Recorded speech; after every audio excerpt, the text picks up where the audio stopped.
Magandang araw po, welcome po sa aking channel, Lubnay TV. Nandito po tayo ngayon sa Monte Vista, Tagaytay, kung saan meron po tayong bagong video presentation. Isang residential property na may lot area na 300 square meters. Ito po'y titulado, buhay po ang may-ari, kaya wala po kayong maging problema sa documentation o sa transfer ng title. Napakatahimik po ng lugar, sariwang hangin, at malamig po ang klima.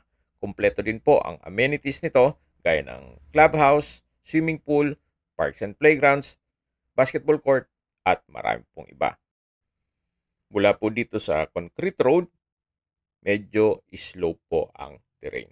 Kaya please manage your expectation once na mag-set tayo ng tripping. Medyo patag lang po dito, then pagdating po dito sa may mga mataas na damo, ay pababa na po yan. Binebenta po ito ni owner sa halagang 12,000 pesos per square meter. Kung may mga katanungan po kayo, tawag lang po kayo sa aking numero. Maraming